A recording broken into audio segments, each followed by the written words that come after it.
Regresamos a Perú para el encuentro con Carmen Alvarado porque hay una nueva amenaza y podría llegar a haber un nuevo paro de mineros. Carmen nos tiene todos los detalles. Carmen, te escuchamos.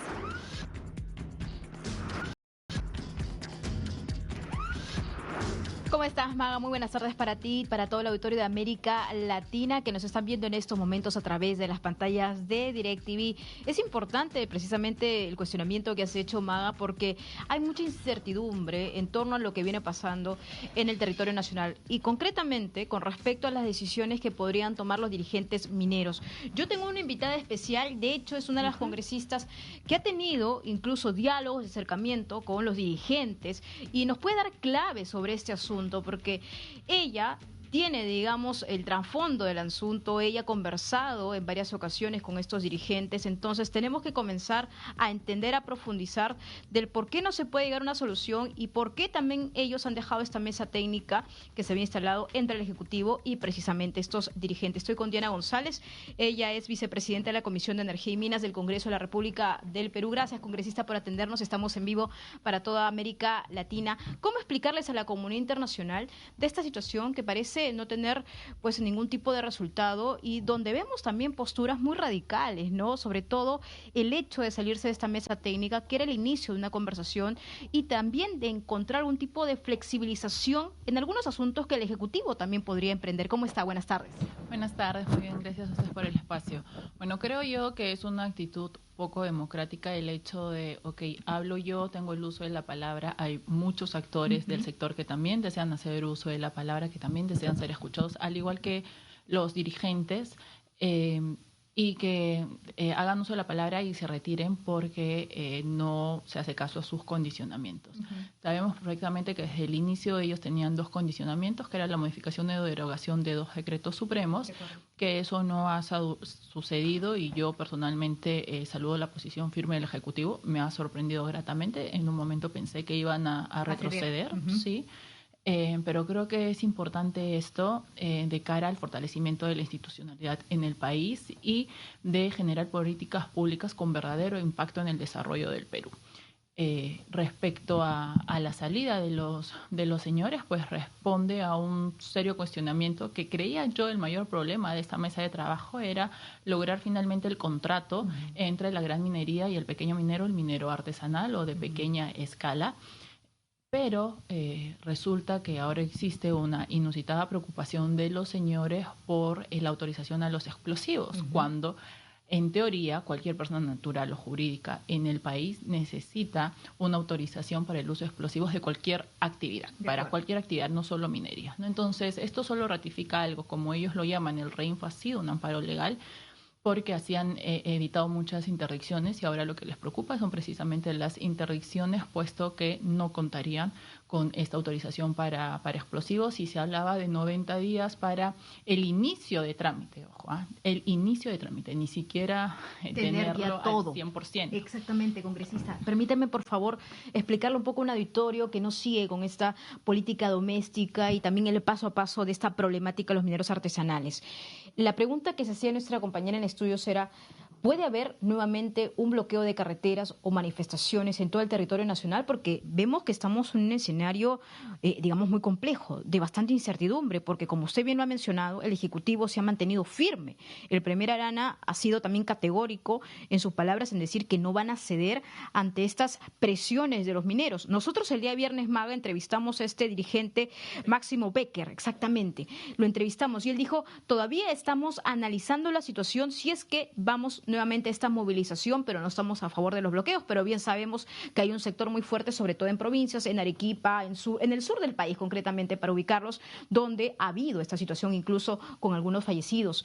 Entonces, ahora, ¿qué es lo que se espera? ¿Cuál es el punto de inflexión y cómo manejar también esta minería que al parecer se va a convertir en el tema de la agenda setting para estas elecciones que se nos viene? ¿Cuál sería su punto de vista teniendo en cuenta que usted ha sido protagonista o ha escuchado a estos personajes, los ha tenido en su despacho e incluso en un primer momento ha sido la voz de ellos, pero se dio cuenta que su pretensión era prolongar situaciones que no iban a la par de la formalidad?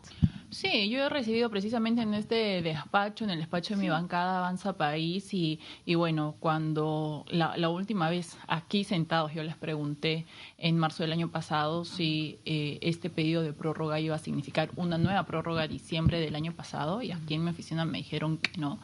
Con ese compromiso fui a la bancada y les comenté la reunión que tuve en ese momento. Grata fue mi sorpresa cuando en octubre del año pasado que el señor Becker me pide una reunión nuevamente y yo lo atendí en el día. Dejé todo y lo atendí en bancada ese mismo día. Me presentó un papel diciendo que quería una prórroga por 5 años más. Bueno, yo le dije que nosotros ya habíamos tenido una reunión. Creía yo en un compromiso por parte de ellos y también en mi palabra de cara a mi bancada con lo último que habíamos conversado. Entonces creo que la palabra de uno tiene muchísimo sentido, sí, muchísimo valor, y uno tiene que honrar su palabra. Y bueno, finalmente no podemos vivir de prórrogas indefinidas como en algún momento el dictamen lo quería establecer, una prórroga indefinida del Reinfo, sino también yo saludo que se haya podido tener las cosas mucho más claras respecto a estos registros, porque se hablaban más de 80.000, que solo un poco más de 2.000 habían logrado la formalización por el contrato de concesión, y lo cierto es que más de 50.000 registros no tenían movimiento hace más de un año. Es más, eso es muy cierto, ¿no? Entonces el 90% de estos, casi un poco más de 45.000 registros, estaban suspendidos hace más de 4 años. Entonces no hay ninguna afectación al derecho al trabajo, porque esta gente en estricto no ha estado trabajando en la minería porque su Reinfo estaba suspendido y con ello no podían laborar. Congresista, nos hacemos el cuestionamiento todos, ¿para qué servía esos Reinfo? ¿Fachada de qué era exactamente? Y sí, esa puede ser una pregunta abierta al público, pero de cara a los más de 30.000 registros que siguen en carrera para lograr su formalización, son 16.500 los que necesitan un contrato, los que realmente esta mesa de trabajo tiene que considerar al momento de unir la gran minería con la pequeña y lograr este contrato, porque son 16.500 los que no tienen contrato, ¿no? Entonces estamos hablando de un número cada vez menor que la nueva Comisión de Energía y Minas debe tener como foco principal la promulgación de la ley MAPE, y con ello una política pública que tenga un impacto en el desarrollo del país por los próximos 20 años mínimo. Si tendríamos que explicar a América Latina de las claves de una solución del problema de la minería artesanal, ¿usted cómo lo podría sintetizar? Bueno, yo he estado revisando también la legislación comparada de países de la región. Colombia ha avanzado en esto, pero lo que realmente necesitamos en el Perú es una herramienta de comunicación donde el Estado pueda garantizar este diálogo entre gran minería y pequeña minería, que necesita la pequeña minería para lograr su formalización un contrato. El contrato, ¿quién lo da? La gran minería. Entonces, lo que realmente se necesita es el diálogo de ambas partes, nuevamente el Estado como garante de este diálogo, y cada vez un número menor, ¿no? Hoy hablamos de 16.500 registros que no tienen contrato.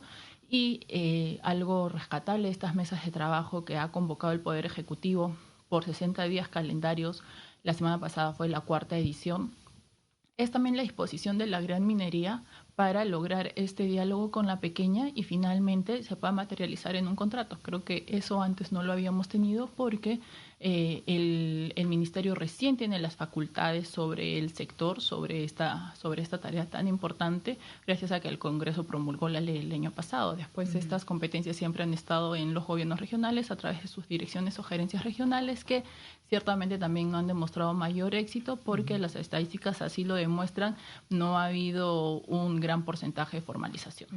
Entonces, aquí digamos que el camino que ha tomado el Ejecutivo es el correcto, según su postura, es decir, mantenerse firme, no ceder a estos chantajes, y mientras tanto vamos a ver qué deciden básicamente los dirigentes, porque hay que mencionar que las protestas fueron fuertes, ¿no? Sí, definitivamente, nadie duda de la capacidad de recursos y logística que tengan estas personas para movilizar un país, para bloquear 9 puntos en todo el Perú, pero también creo que es importante que ellos mantengan la verdad en sus mensajes, ¿no? Porque como estas reuniones son a puertas cerradas, los señores salen y dan una versión completamente diferente de lo que realmente ha sucedido, porque entiendo yo también tienen una deuda con sus bases, o no sé ya si en este momento son militantes o no, o es un gremio realmente. Eso precisamente quiero preguntarle, porque tuvimos la oportunidad de entrevistar a dos mineros que me pareció que su opinión era sensata, también en sus demandas, y me aseguraron que los que estaban dentro de esta mesa técnica dialogando con el Ejecutivo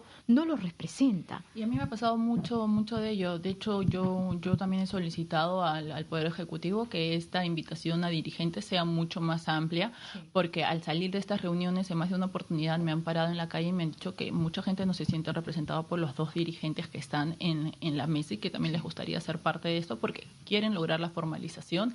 Y ahora, yo siempre he visto por parte de los señores condicionamientos, a tal punto que el Premier les dijo claramente, aquí no vamos a aceptar ningún tipo de condición, ¿no? Este es un diálogo sin condiciones. Y ellos han tenido que retroceder y llegar a decir, perdón, no es una condición, es una aclaración. Pero eso no salen a decir a sus bases, ¿no? Para sus bases el mensaje es totalmente diferente. Mucho más radical. Muchísimo más radical, cosa que no sucede dentro de la reunión. Y debo decir también que si se retiraron, yo pensaba que se iban a retirar de PCM, pero no, los señores se fueron a otra sala, esperaron que vayan a buscarlos a la otra sala para intentar negociar algo, para intentar convalidar algo. Lo que usted me está diciendo, congresista, es que ellos decidieron retirarse, pero no salieron ni siquiera de la PCM. Ellos se retiraron. Se fueron a otra sala, para ver si... Y fueron a una sala adjunta, al costado, para ver quién les iba a rogar, creo yo, que no se retiren, no sé, porque hay algo muy claro dentro del decreto supremo que ellos piden la modificación no derogatoria. La primera disposición complementaria transitoria indica que primero, el primer paso es finalizar la transferencia del acervo documentario de los gobiernos regionales al ministerio.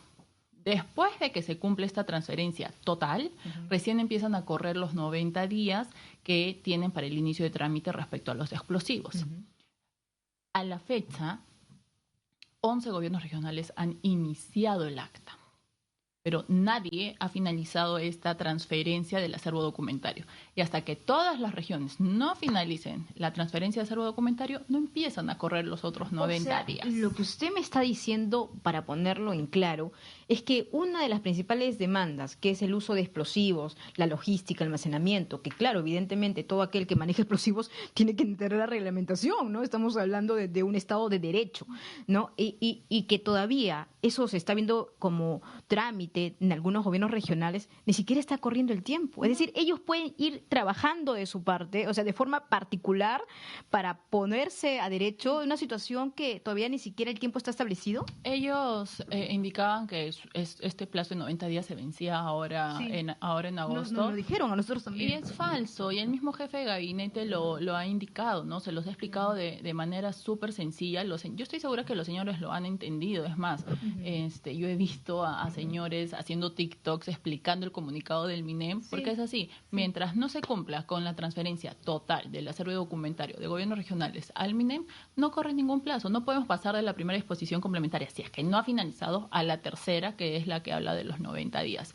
Pero claro, también entiendo que aquí hay muchísimo cálculo político y que la derogatoria de ese decreto supremo es un trofeo político para los señores de cara a sus bases, porque nuevamente no sé si es un gremio o son sus militantes. O candidatos políticos, quizás. Que no habría ningún problema con ellos si lo hacen de manera transparente. O sea, todo peruano tiene derecho a militar en un partido político, a participar de unas elecciones, no hay ningún problema con ello. Pero no se puede utilizar un tema tan sensible para la población de manera como lo están haciendo los señores, ¿no? Con 100% cálculo político. Yo le agradezco mucho por sus palabras, ha sido clarísima. Diana González, vicepresidenta de la Comisión de Energía y Minas del Congreso de la República del Perú. Todavía vamos a seguir analizando, Maga y televidentes, de lo que va a ser esta decisión por parte de los dirigentes, pero ustedes han conocido también la versión de una congresista que ha tenido la oportunidad de conversar con ellos, de estar con ellos, incluso en un primer momento de abrirles las puertas de par en par de su despacho para que sin lugar a dudas